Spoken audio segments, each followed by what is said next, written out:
నా పేరు సురేందర్ గౌడ్. నువ్వు డ్రైవరా కండక్టర్? డ్రైవరే. ఎట్లుంది మీ డ్రైవర్లకు ఒత్తిడి ఏ విధంగా ఉంటుంది హైదరాబాద్ ఒత్తిడి అంటే ఒత్తిడి కాదు, భారం తెంపలేని ఒత్తిడి ఉంది మా దగ్గర. ఇప్పుడు ఈ ఒత్తిడి ఇంకా ఎవరు కారణం? మన ప్రభుత్వం కారణమా? ఇప్పుడు డిఎంలు ప్రాబ్లమా, ఈడీలు ప్రాబ్లమా? వీళ్ళందరూ ప్రాబ్లం వల్ల వీళ్ళు చేస్తున్నారా? వాళ్ళు చెప్తే వీళ్ళు చేస్తున్నారా? ఒత్తిడి ప్రాబ్లం. ఎక్కడ ఏం అర్థమైంది? లీవులు అడితే లీవులు ఇయ్యరు, చచ్చిపోయినా కూడా లీవులు ఇయ్యరు, పెళ్లిలైనా లీవులు ఇయ్యరు. ఏ దానికి ఒత్తిడి, ఒక్క లీవ్ కూడా ఇయ్యరు. ఇంత ముందుకు 3 ఇచ్చే లీవులు, ఒక్క లీవ్ వేయాలంటే కూడా దానికి మొత్తం వాట్సాప్లో పెట్టాలి. చచ్చిపోయింది, గిచ్చిపోయింది, ఎవరు ఏమైంది అన్ని పెట్టాలి. అదొకటి. ఆంధ్రాలో విలీనం చేసి 6 ఏళ్ళు అయిపోతుందన్నా. జగన్ ఆంధ్రాలో విలీనం చేసి 6 ఏళ్ళు అయిపోతుంది.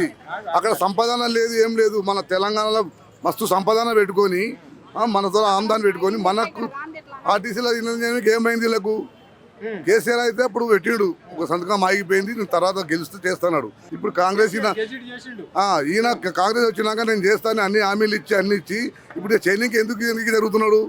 మేమేమైనా అడుగుతున్నాం, ఆయన ఆస్తులు అడుగుతున్నాం, మాకే ఏమని అడుగుతున్నాం కదా. మాకు ఎలాంటి ఇంత ఇబ్బంది అవుతుందంటే, లేడీస్ అసలు మార్నింగ్ డ్యూటీ ఏమంటే సెకండ్లు వేస్తారు, సెకండ్లు ఏమంటే మార్నింగ్ వేస్తారు. ఇదొకటి. వాళ్ళకి ఇబ్బంది ఉంటుంది, వాళ్ళకు మంత్ ఇబ్బంది ఉంటుంది. ఎన్నో ఇద్దరు పొద్దుగాలు లేవాలి, బట్టలు విండుకోవాలి, పిల్లలకు బడికి పంపి అల్లి చేసి రావాలి, వాళ్ళకి లీవ్ పడతాయి ఒకటి కూడా. అమ్మ చెప్పండి అమ్మా, ఇంకా కొంతమంది ఆర్టిస్ట్ కార్మికురాలు ఉన్నారు, మహిళలు, వాళ్ళని అడిగి తెలుసుకునే ప్రయత్నం మనం చేద్దాం. అమ్మ చెప్పమ్మా, ఏంటి మరి గత ప్రభుత్వంలో మీకు మహిళలకు కష్టం అవుతుంది, నైట్ టైంలో ఏదో ఇబ్బందులు పడుతున్నారు అని చెప్పేసి గత ప్రభుత్వము సెకండ్ షిఫ్టే ఎత్తేసింది, మనం అందరికీ తెలిసిన విషయమే. మార్నింగ్లో రావాలి మహిళలు అని చెప్పింది గత ప్రభుత్వం. మరి ఇప్పుడు ఎప్పుడు చూసినా నైట్ 10-11 గంటలకు 12 గంటల వరకు కూడా డిపోలల్లో మహిళలు కనిపిస్తారు. ఏంది మరి పరిస్థితి ఏంటి?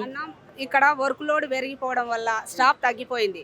స్టాప్ తగ్గిపోవడం వల్ల మార్నింగ్ షిఫ్ట్, సెకండ్ షిఫ్ట్లా వాళ్ళు సెకండ్ షిఫ్ట్ చేసే వాళ్ళు తగ్గినందుకు మాకు 2 షిఫ్టులుగా వేస్తున్నారన్న. అది ఒకటి అయింది. రిక్రూట్మెంట్ లేదు కదన్న. రిక్రూట్మెంట్ 10,000 మంది తగ్గినప్పుడు వాళ్ళ వర్క్ లోడ్ మా మీద అవుతున్నందుకు వాళ్ళకు ఎక్కడ అడ్జస్ట్మెంట్ కాక ఈ విధంగా డ్యూటీ లేయడం వల్ల నైట్ 11 అవుతుంది, 12 అవుతుంది. అదే స్పెషల్ ఆఫ్ డ్యూటీ 12 గంటలు 14 గంటలు అయ్యేది డ్యూటీ 16 గంటలు అవుతుందన్న.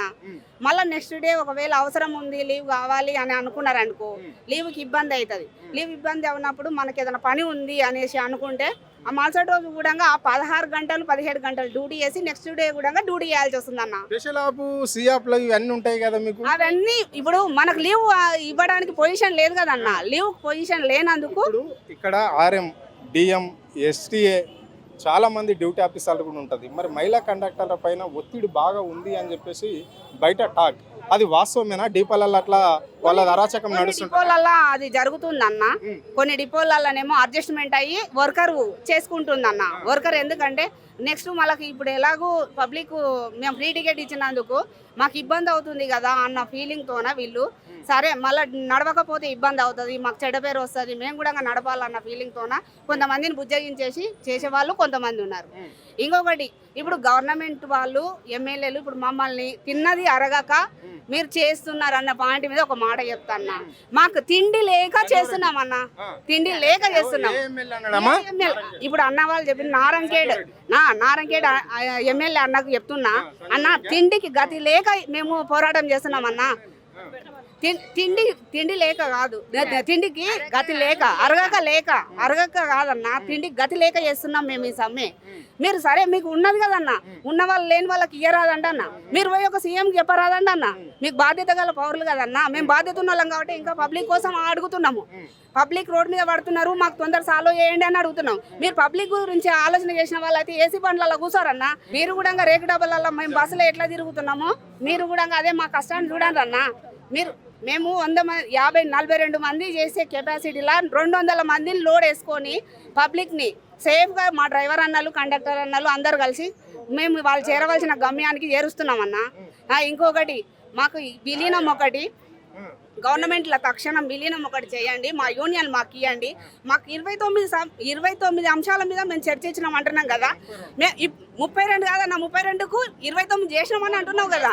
ఆ 29 ఏదో ఇక్కడ చూపియండి అన్న. మేము ఒక్క పాయింట్ చదివినరేమో ఇక్కడ చూపియమన్నా. ఫ్రీ బస్ కాదక్క, 29 పాయింట్లకు మేము ఓకే అన్నాము, వీళ్ళే లేసి వెళ్ళిపోయినరు అని మా యూనియన్ వాళ్ళని అంటున్నారు కదా అన్న. మాకు 29లో ఏ అంశం మీద మీరు మాట్లాడినరో అది ఒకటి మాకు నిరూపణ ఇమ్మని అడుగుతున్నాం అన్న. ఆ? రైట్ కదా. అదే ఇప్పుడు 3 ఉన్నాయి కదా సమస్యలు.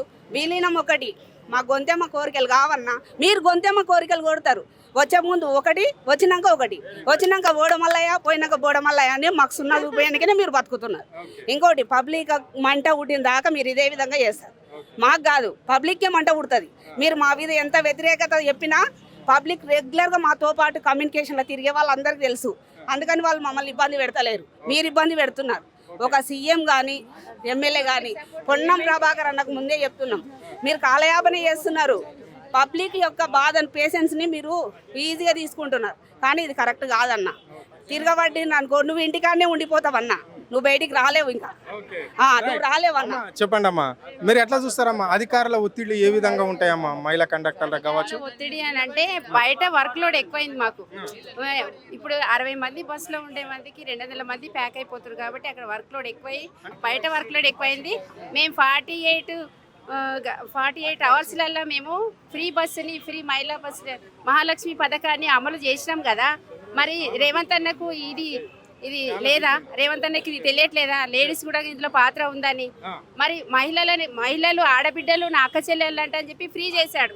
మరి ఆర్టీసీ లేడీ ఎంప్లాయీస్ మహిళలు కాదా? ఆర్టీసీ ఎంప్లాయీస్ మహాలక్ష్ములు కాదా? మరి మమ్మల్ని రోడ్డు మీద ఎండలో నిలబెట్టుడు అది అవసరమా రేవంత్ అన్నకి? రేవంత్ అన్న వదిలేయి, ప్రభాకర్ అన్న మాటలో మాకు చాలా బాధ అనిపిస్తుంది. ఎందుకు ఆయన అన్ని మేనిఫెస్టోలో పెట్టినది ఒక ఫ్రీ బస్ తప్ప ఏది అమలు కాలేదు మాకు. మా యూనియన్ మా జేఏసీ కూడా ఏం ఒప్పుకోలేదన్న. రేవంత్ అన్న పెద్ద మనసు చేసుకొని మాకు పిఆర్సీ చేసి 2 పిఆర్సీలు చేసి లేదంటే విలీనం చేసిందనుకో అన్నకు మేము పాలాభిషేకం చేస్తాం. పొన్నం ప్రభాకర్ అన్నది తప్పు వెనక్కి తీసుకోవాలి.